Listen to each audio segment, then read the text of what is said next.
so that we just get better at what we do. It's the sign of an incredible group of people. So I want to thank you for being here.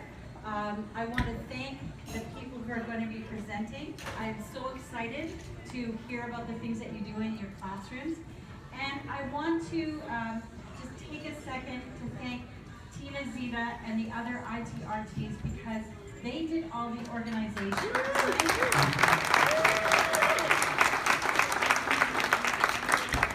And you have to admit it's kind of an awesome place. So without any further ado, thank you so much for being here. Our 21st century journey, I just kind of feel that it really has sparked and is starting to take flame. And so this is really a really kind of a symbolic evening based on what's starting to happen in all of your schools. Have blocked off Friday afternoons for visits to go out to different schools, to see different teachers and to see things that are happening. And I want to take pictures and then blog about it. So if you would like to invite me, Hazel Mason, to come out to your school, please send me an email, message me on Twitter, and I would love to book a time to come to your classroom and see the great things that are happening. So enjoy your evening, and Tina, once again, you are the organizer extraordinaire, and thank you for tonight.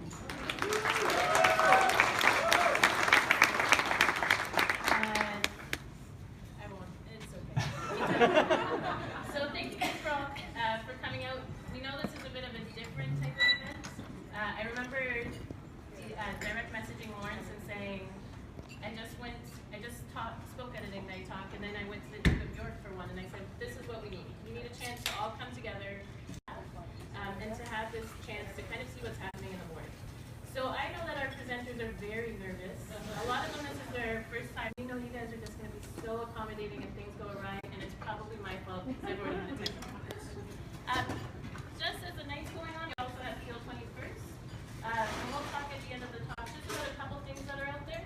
We do have some gift cards if there's anybody that accomplishes those photo challenges out there. So, and from that, we're going to go to Jonathan, who's going to kick us off. And thanks for being the first guy.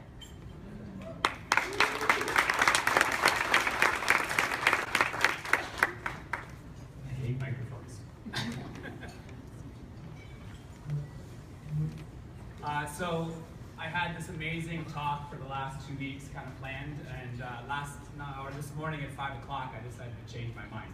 So making our kids doers instead of just doing things was what came in my mind, and it all actually started last night with a Twitter chat with Jason and Brandon on Chris Farley, and I live in a van down by the river. But it was really the idea of being a motivation and trying to motivate people. Because you see, for the last couple of years, I've had this sinking feeling that my kids have become complacent.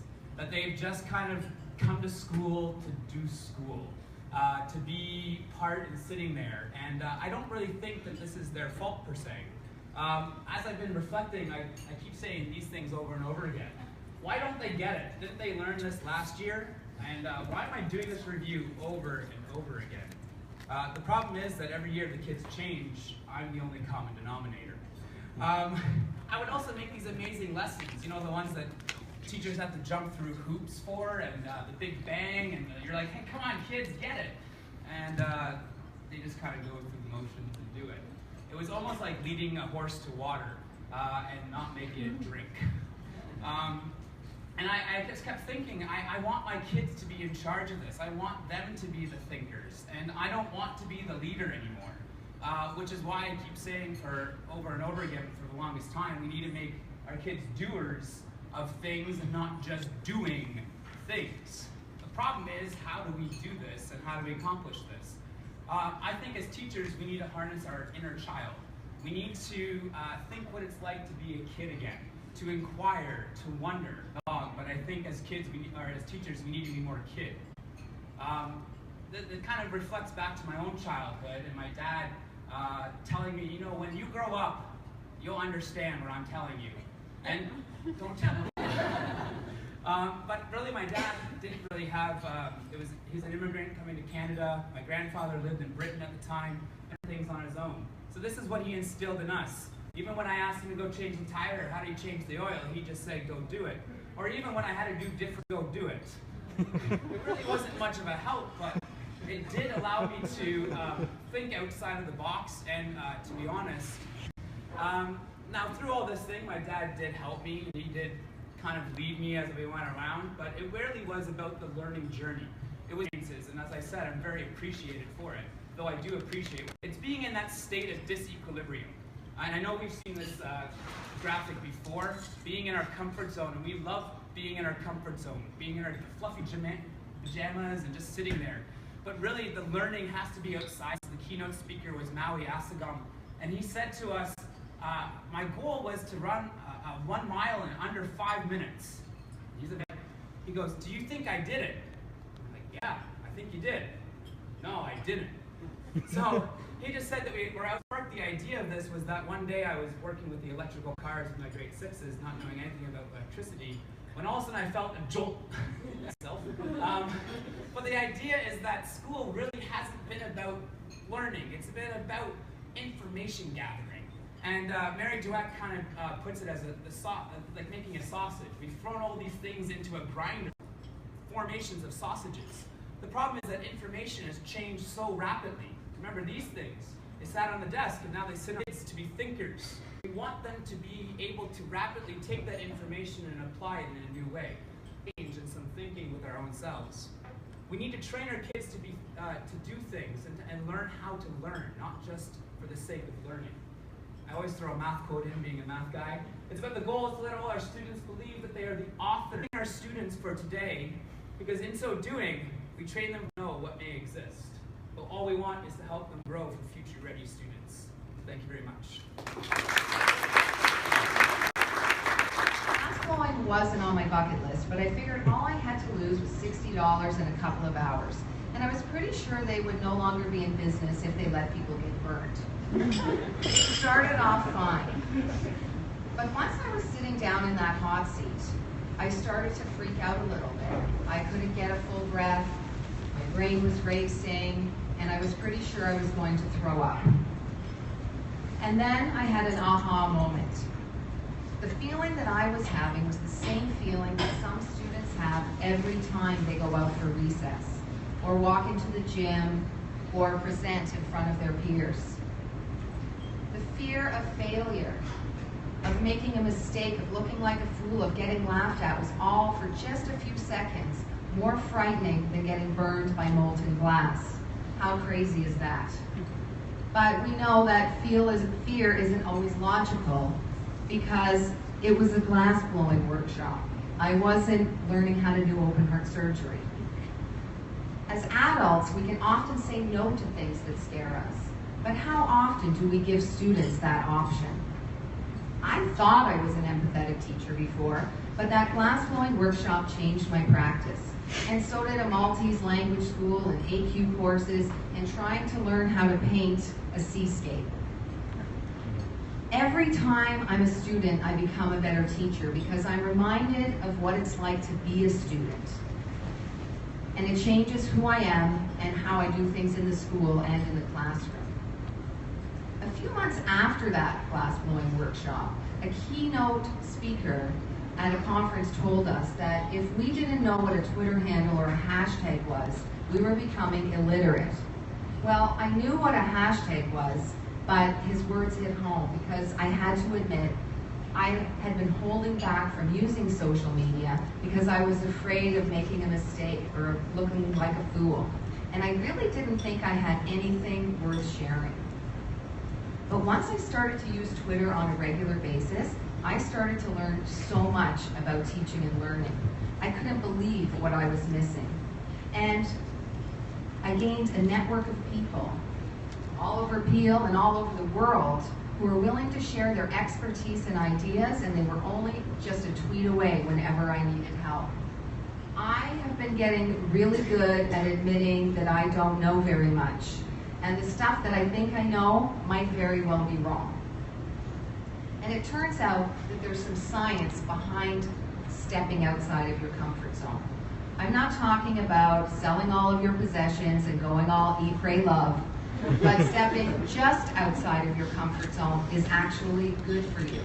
Scientists call it optimal stress. And it helps you be more confident, be more productive, build creativity, introduces you to new people and new ideas, and it helps me be way less boring. And get this, every time you take yourself out of your comfort zone on purpose, the better you become at dealing with life and the situations that force you out of your comfort zone. Don't get me wrong, I've got a long way to go, but I figure that if I want my students to try their best, to take risks, to be resilient 21st century 6C learners, then the least I can do is try to be one myself and take risks like coming and speaking here tonight, even though it's way outside of my comfort zone.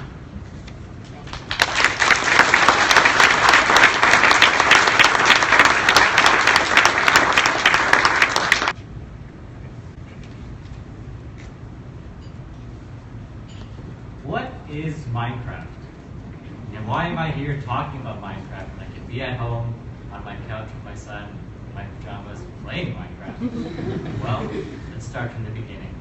About 2 years ago, a colleague introduced Minecraft to me. He told me students loved playing this game and it's a great way to engage students. So I remember that night I ran home, didn't spend time with my wife, I didn't even help out with chores because I spent the whole night playing Minecraft. And let me explain why I love this game. I want you to think about your favorite hobby and the first time you became really good at it. You probably had this great sense of pride and accomplishment. When you play Minecraft, you get the exact same feeling. Even making something as simple as a dirt building, you still feel like you've accomplished something. And after that, you want to make something better, thus you always want to play Minecraft. I know Minecraft is a lot like Lego blocks, but it's so much better and it's so much more. With Minecraft, with Lego blocks, you have to buy more pieces and it gets really messy. With Minecraft, there is no mess, but more importantly, you can build anything you want. You can make something as simple as a log cabin. You can make something more intricate and exciting like a roller coaster. You can recreate famous buildings. You can make entire functioning cities with just a mouse and a keyboard. I've used Minecraft in my math, science, social studies, and middle school groups. Whenever we use Minecraft, student engagement is incredible. It's pin drop silent because they're so focused on their activities. Now, just because it's pin drop silent doesn't mean they're not collaborating. They're just using the chat function. To tell you the truth, Minecraft is one of the best games that promotes critical thinking, problem solving, and collaboration. Minecraft can be easily integrated into all strands of math. You can use wacky arrays for multiplying and dividing. You can measure area, perimeter, and volume. You can make bar graphs. You can obviously have intricate patterns. There's obviously 3D shapes for geometry. I've also used Minecraft for my science and social studies programs this year. This year, my grade 7 students recreated important Canadian environmental issues. Last year, my grade 3 students made pioneer villages for their social studies units. I've even used Minecraft for narrative writing. Did you know that for a fact, that when students play Minecraft, they are creating and telling a story in their mind? They have characters, they have a problem, a setting, a solution. You might as well get it down on paper. I want to share with you some quotes that I got from students about Minecraft. I like playing Minecraft because I can use my imagination and be creative. I love using Minecraft because I can explore and see what other people have made. I like using Minecraft because when I have a problem, I can ask my friends, go on YouTube, or read some books. I love Minecraft because it's easier to build there than it is in real life. I, Matthew Ng, am probably the worst handyman in the entire world. And this isn't because I can't follow instructions or because I have poor hand-eye coordination. It's because I'm afraid to make mistakes, so I don't take risks. When you build something in Minecraft, fear is eliminated, and fear is the mind killer. With Minecraft, if you make a mistake, you simply just start over. You don't go to Home Depot, ask embarrassing questions, and get more money. You just start over. More importantly, there's an abundance of resources that can help even the most insecure Minecraft player. How many times have you caught a student watching YouTube videos about how to play Minecraft? How many times have you seen a student read books about how to play Minecraft? At this point, it probably sounds like Minecraft is the best thing a teacher can use in the classroom. Well, it's not. Because there isn't one tool a teacher can use to support every single student. The important thing here is student engagement.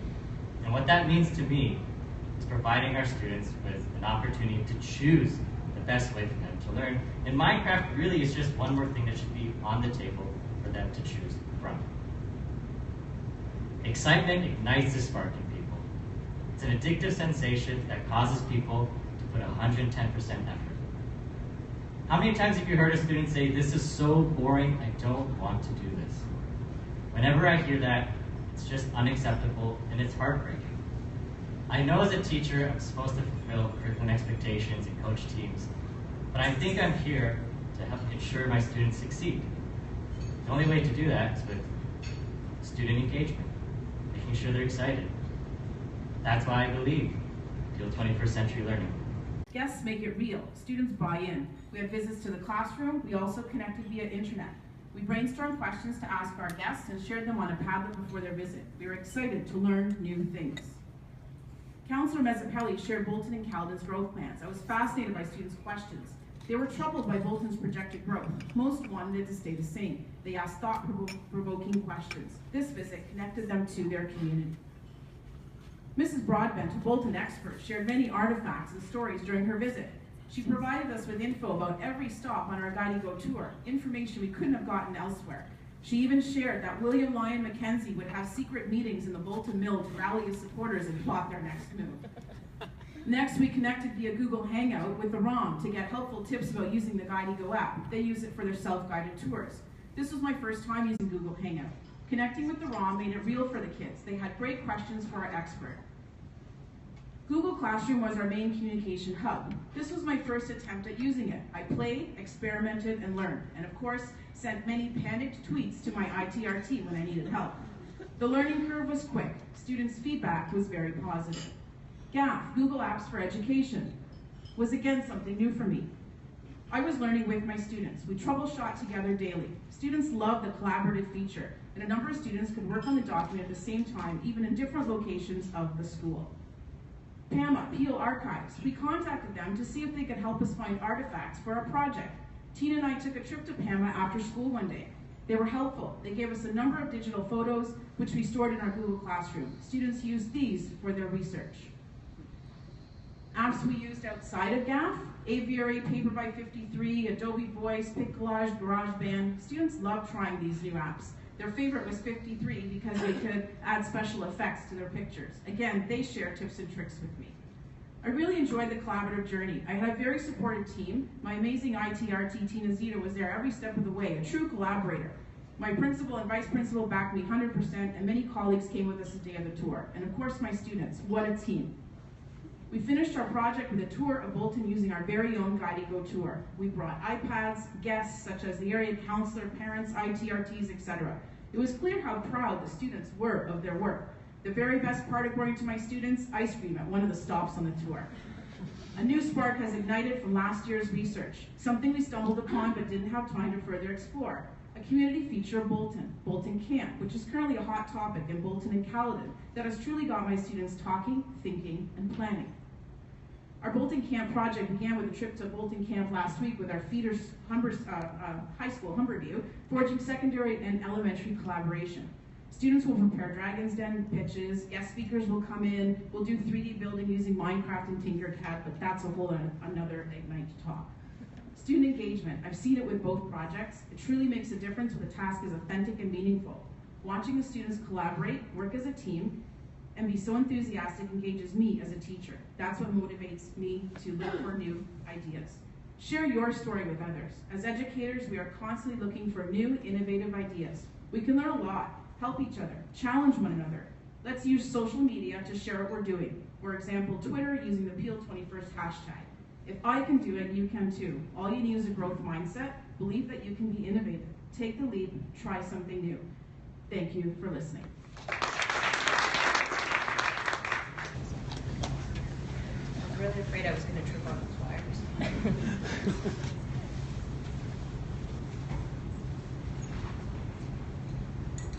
A few years ago at Peel's first Teaching and Learning in a Digital World conference, George Couros encouraged us all to become connected educators.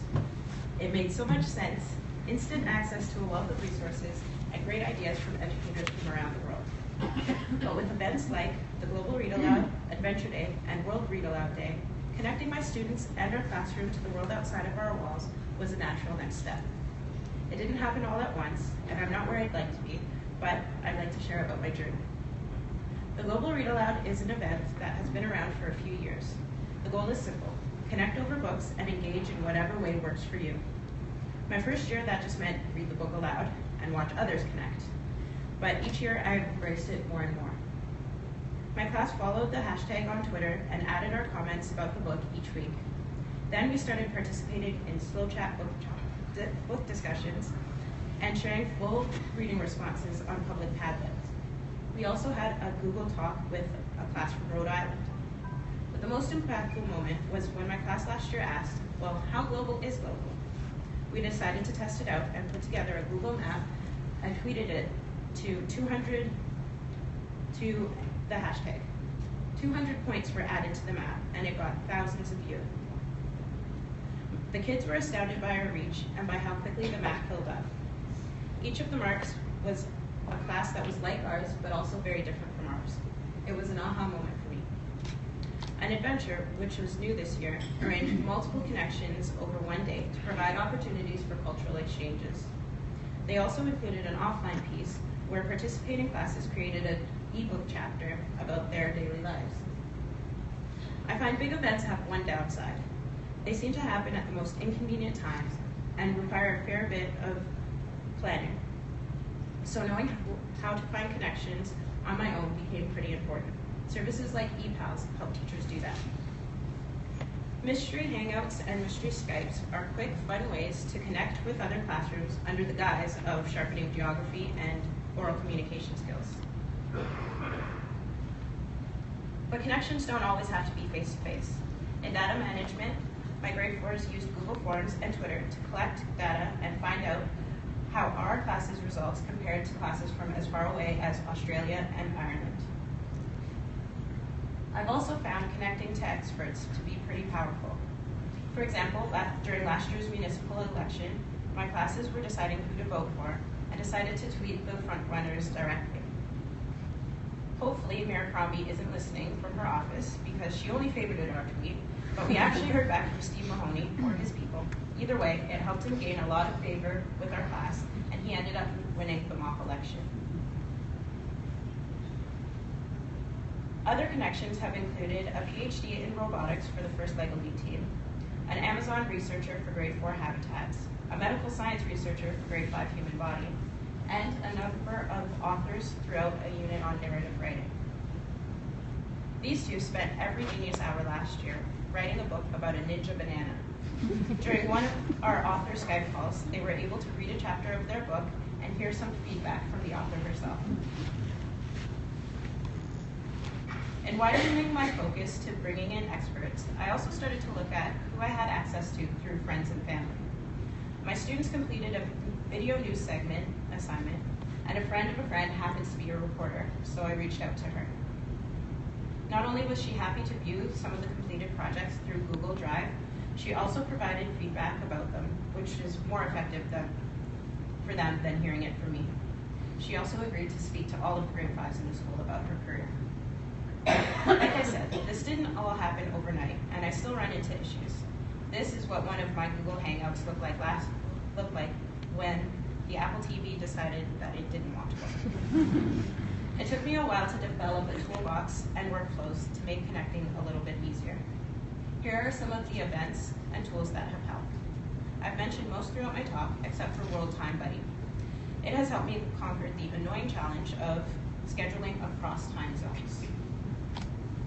I guess what I have found is that there are many reasons to connect and many ways to do it. I really just want my students to know that there is an entire world out there and that we have the power to reach out to people, share with people, and learn from people. Of course, this journey isn't over because I just received 2 pairs of Google Cardboard last week, and who knows what that might spark.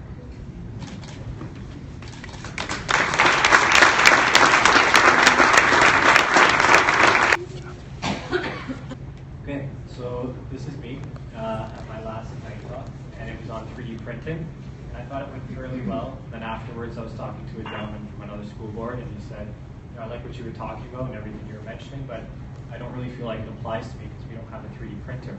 And I thought this is probably how a lot of people felt when they were leaving. It's a cool subject and it's cool to talk about, we need to do, but we don't have a 3D printer at our location.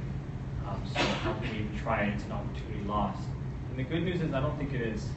And I think we have to make a distinction between 3D printing, so it does involve a printer, it does have costs associated, and what I'm talking about this time, which is 3D design. So it's free, it's fairly accessible online, and the good news is, in my opinion, about 80 to 90, if not more, % of the learning process actually happens in design, not printing. And the analogy I would use is word processing. If you didn't have a printer, would you still teach kids word processing? And I think you would, because that's where the skill is. And the same here, through a program like Tinkercad, they may not be able to print the final product, but they'll be able to navigate, move, and build in three-dimensional space through this or 1, 2, 3D design, and that's what you actually want. And you can actually do some pretty cool projects. This one from last year, the students had to build their own structure, and then they calculated surface area and volume for the structure. And nothing here was printed, so they presented to each other. We did oral presentations, and we projected it. But everything stayed on the computer for this one. And if you did feel like you have a student in your class who has to print their stuff, they could design it at school, and then they could save it to a USB. A lot of the public libraries now have 3D printers in PLN in Toronto, and they could bring it there, and for a small fee, I think it's 5 cents per minute, they can print out their design and see it come to life. Maybe the issue, though, isn't actually access to technology, it's where do I begin? And this was me last year, where do I begin? There's a lot you see, there's a lot you read, you can see full cars being printed, but how do you bring it to a classroom and work with students? And I think the first thing to do is to contact your ITRT. So these are 3 that I follow on Twitter. These are 3 that I follow on Twitter, and I bounce ideas off them sometimes. And I mean, David Cruz up at the top, we had him in 2 weeks ago into our school, my partner and I, and he helped us set up Autodesk Project Ignite. So Autodesk makes Tinkercad, and they also have this website. So what you do is you sign up as a teacher, and then you can build a class from there and add all your students in under you. So it's a secure site. And then from the position of teacher, you can push out projects. Some of the projects are actually on the site already, so they're preset for you. Or you can push out like open design. And then you can see from your end how your students are working through and what the progress is, and track it all from your position. Why do it? The math makes sense. If we're talking about transformational geometry, flips, turns, if we're talking about measurement, 3D measurement, volume and surface area, you're going to find a lot of rich tasks. The other thing is Tinkercad is made by Autodesk. Autodesk makes AutoCAD, and AutoCAD is an industry standard for designing. So you're basically giving them a watered down version of what's actually happening out there, instead of, let's say, more of a paper-based type. And the other reason I'd say to do it is because it really introduces them to the design process.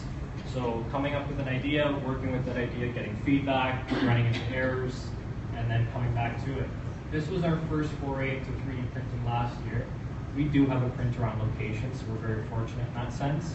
But it basically started, I gave the kids 6 objects. So a jewelry holder, which is what this is, bookends, iPod stand, and in partners, I said, come up with the design, and then bounce ideas off each other, and they saw it through the whole way.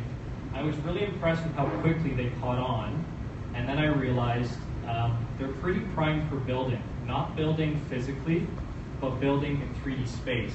Because as Matt was saying earlier, who's really not playing Minecraft?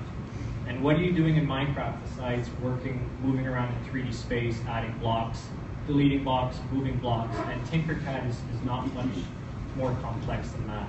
Or 1, 2, 3 design is not much more complex than that. This was this year. We were building electric cars, so we needed a pulley. So we said, you know what, let's print them. And we described it as an Oreo shape with 3 layers. And I think printing took 25 minutes and designing took 2 to 3 hours. So the real learning is in the design, not in the actual print. I think you're going to be impressed too with what kids can make. This was never printed, but it was a grade 6 boy who built this, and he was interested in modern luxury homes. So he went to look, at night, and he looked for pictures, and he came back with this, and I was floored, I couldn't believe it. If you're interested, I would say get on social media. Facebook, Twitter, see what people are doing, ask questions, and try it out, because even without a printer, it's definitely worth your time. Thanks. Because we're using Macs, they're so slow. Okay, so this was me last year when I got my first full year teaching position. I think we all have a little bit of this inside of us at the beginning of the year. Me especially, I was very excited, a grade 7-8 class. So the first thing I did, like maybe many of you, was rush out to Staples, rush out to Scholastic, and I was like, oh, I'm a teacher now, I can buy this and not be weird about it. So I filled up my car and I had everything ready, and I wanted to make sure that this was the best year. It was my first start, so I came in with the impression of the mindset of, this is going to be the best year of my life. And that was my mentality pre-running for election Trump. I just couldn't put that in there. And what I found when I came in, I had a group of 7-8 students, and I wanted to make the best assignment. So we had this room that was empty, and I said, okay, I'm going to make this assignment where it's hitting all the curricular expectations. It's going to be really engaging. I'm going to make them do a Dragon Den pitch for it, and they can design the room. So I put everything together. I used the colored paper in the photocopy room. That's how much I knew this was going to fly. And then we spent about 40 minutes actually going over the assignment. It felt like 5, but for them it was 40. And then I looked up after and it was like, Euler. I had to drag them through this whole assignment. I said, what are you guys thinking? This is awesome. This is so creative. You're not receptive to this. There's something wrong with you. This is brilliant. And what I learned from that was that it wasn't for them. So that's the time I started connecting with Twitter, and kind of like the family reunion tonight, started meeting up with some of you online and seeing what you were doing. And it gave me some ideas as to what I can bring into my classroom. So one of the ideas was a YouTube Friday, and I would bring something in from the news.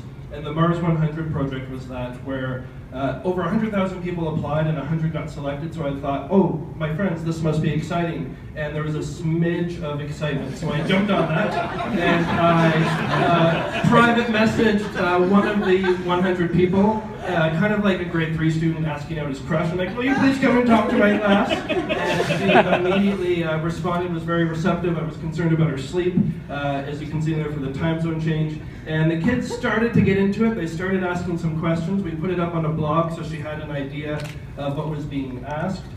We had the paper come in. This was kind of a big deal. We were going to live Skype, and she appeared on the iPads. This was from the front page of the paper. And I'm like, oh yes, finally I did it. This is an amazing assignment. The kids are somewhat engaged. I'm using an iPad, so there's technology. And the staff member said to me, oh, I'm really happy for you. And I thought, oh yeah, but what about my kids? Was it really their idea that was being respected?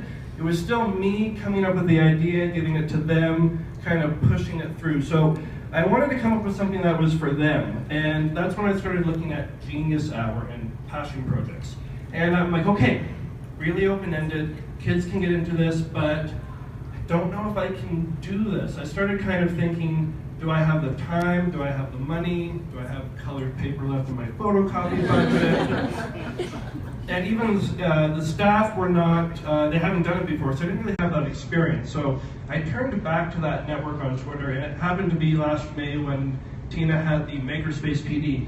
And I sat at this table and I said, Genius Hour? And maybe one of you are here now, but they said, yes, I did it. It was good. This is what I did. I said, okay, I can do this. I can try this. It's not written from 1, 2, 3, 4, 5. Very, very open-ended. So I brought it back to my kids, and they just went with it. I've never seen them so engaged before. They were building, they were creating, they were collaborating, they were doing things that I didn't know how to do. Students were making diagrams, they were making projects. The one thing that was really cool was one student wanted to be an archaeologist. He wanted to do a dig. So I went to my principal and said, could we dig up the backyard? Yeah, we could. And this is a student who all year really struggled to find that connection, find that passion, and during recess he would be out there with his shovel and he would be digging, he would be searching. He didn't find anything, but that experience was something that he will never forget, I will never forget. I honored everyone's individual ideas, and that was the first kind of spark moment for me where I thought, this job is kind of cool. And I kind of had that aha moment. So this is my second year, and I can't wait to do it again, this time with a grade 2-3 class. Thank you very much.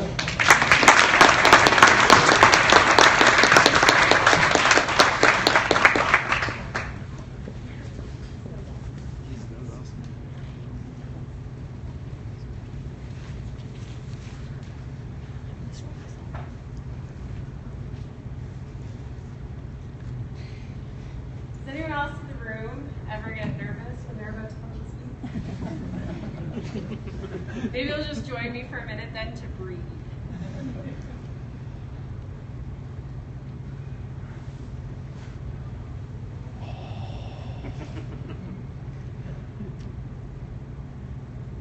This is the first lesson of each of my school days. Breathing, you ask? Isn't that a pretty innate skill? Does the Ontario curriculum ask me to teach this? And if so, how do I assess this? Rubric? Anecdotal now? No, the curriculum doesn't indicate breathing lessons, and assessment's not required. However, I have learned that it is a fundamental lesson, one that serves as the basis for all lessons pertaining to mindfulness. I likely don't need to tell you about the stressors of today's society.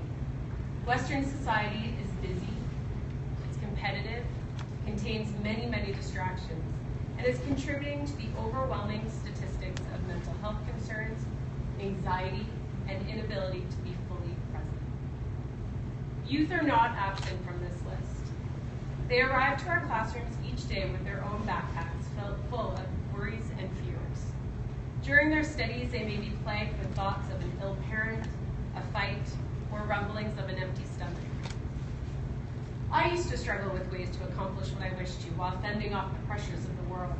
That's when I made friends with mindfulness. I learned how to soothe my fears and to relax my mind, and it worked. I often thought to myself, if only I knew then what I know now, life would be so much easier. While I can't change my past, I've been gifted with the opportunity to change others. So, why not teach what I wish my teacher had taught me? Mindfulness in the classroom is not another subject area. It's not a separate entity. It's a way of being. It is a climate that you create within your room and within the hearts and minds of everyone that shares that space. Mindfulness begins with simply the ambiance of your room. Is the energy a calm one? Is it a safe space to be who you truly are? It can be as simple as a change of lighting or positive affirmations that become the decor of your walls and windows. Mindfulness can be a morning mantra that is said in unison while looking into a mirror just to be sure that you build comfort in loving yourself. It can also mean making transitions to the soothing buzz of a Tibetan singing bowl. A special compassion corner can encourage mindfulness in a room, giving students an opportunity to find peace and reprieve in a space that offers them the tools to relax. Tools can range from mandalas to labyrinths to music. Mindfulness can and should be embedded into every aspect of the day. Books and lessons in all subject areas can easily connect to self-awareness and mental wellness. Meditation is at the forefront of mindfulness, and with good reason. It is a practice that allows the mind to quiet itself, to be still, to visualize, and to physically change the structure of the brain. It's that powerful, and it's why we meditate every single day in my class. Like putting on indoor shoes or unstacking a chair, going to our meditation spot is just part of our routine. At Supply Teachers, don't think you can get away without a day without meditation. It just won't happen. Has mindfulness in the classroom changed lives? Through tears, she asks, Miss Fatir, can I please go use the breathing ball? This test is just really, really tough. She does, and she returns to her work calmly. He shares in our daily community circle. Miss, I used to always be worried about things, but meditation has helped me to relax. My mind is now clear as water, and I have an attitude for gratitude. She advances in the regional speech competition after sharing her speech about her hero, her teacher, who taught her how to live the best life she can. She expresses how mindfulness has helped her to feel happy on the inside and how to this day, 7 years later, she still uses those tools. Mums and dads say thanks for their changed and inspired children, and for their own personal transformations too, because we know children can be our very best teachers. The spark that has been ignited through teaching mindfulness in the classroom is the spark that shines brightest.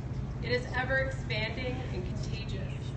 The profound impacts that I have witnessed have gone so far as to spark my own children's mindfulness business to spread the good word to others. I hope that my talk has sparked something in all of you tonight too. Why not carry on the torch and teach something I wish my teacher had taught me?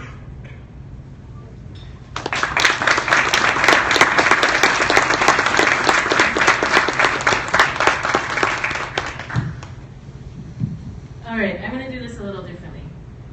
So we are teachers and we love to plan. And our committee is no different. We had plan A, plan B, plan C. Me standing up here was not either of those. Life happened and we had a couple last minute folks that stepped down. And I had a backup plan. I had a presentation all ready to go. And somehow, last night, I decided to not go with the pre-made amazing story about Noah, and instead go with something different. So this isn't usually what you do for an Ignite talk. You usually plan it out, go with what your wording is. But the thing that really came to mind was just I've been in the role for 6 years, and I've just been reflecting on kind of that whole journey. And there's been so many amazing sparks over the last 6 years that I've been in my role. And I got thinking about a time, 4 years ago I guess now, where that spark happened on Twitter. So we were using the Peel21st hashtag for a while, and it was just Dave, Jim, and I, and a couple others just hanging out. And then there had this spark where this dude, Jay Richey, whose profile picture didn't look like him, found a little video I made called a 5-minute recap, and we then started to do that collaboration. We saw that spark again when George Couros came and he explored, and every time I get to go into classrooms, like two folks here tonight, there we go, and try things out with kids, I have those sparks again. The best spark is when they come and hug you. A 4-year-old, I thought she was escaping her room, but she really was just hugging me. The other thing is just being able to see these amazing stories. So the folks from Williams Parkway that were exploring with Raspberry Pis and making Makeys and doing things I do not understand, but making me want to actually try a Raspberry Pi now. And folks that give me private tutoring around 3D printing when I fail terribly at the print job. There's all of these moments that seem to happen all around us. And I think sometimes we don't just take that time to really acknowledge how many sparks are there. So sometimes they happen online. So Maggie and I this week tried to do a Twitter chat with the Peel paramedics. It was very interesting.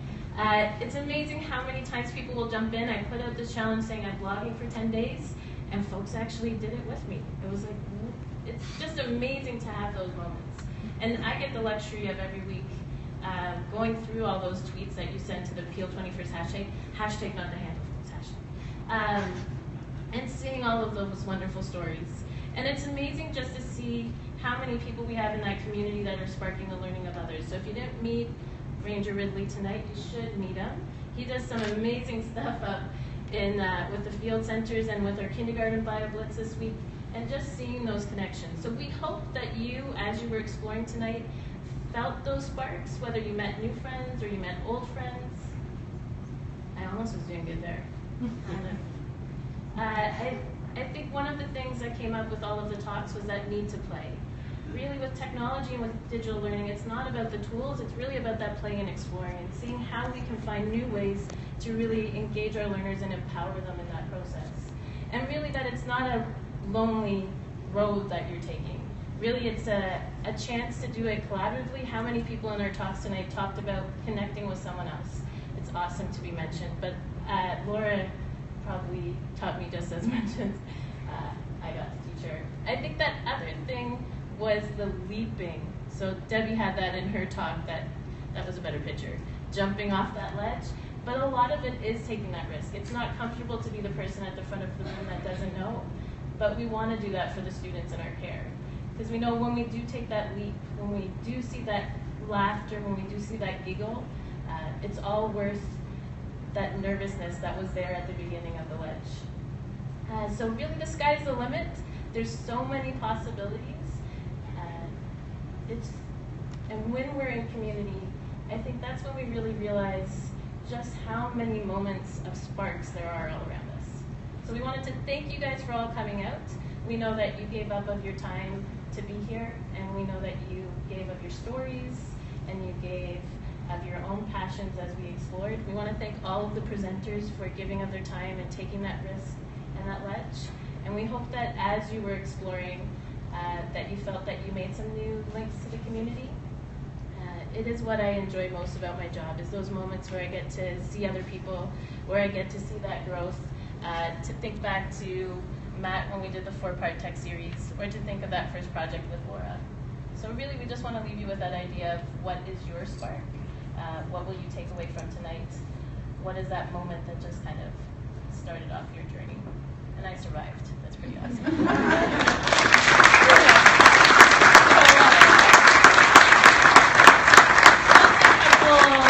Formal thank you. So thank you to Phil Young, that's been periscoping the sessions, to the hashtag. So if you do want to check it out, you can check out that lovely stuff. Thanks, Phil. You can clap, it's okay. Thank you.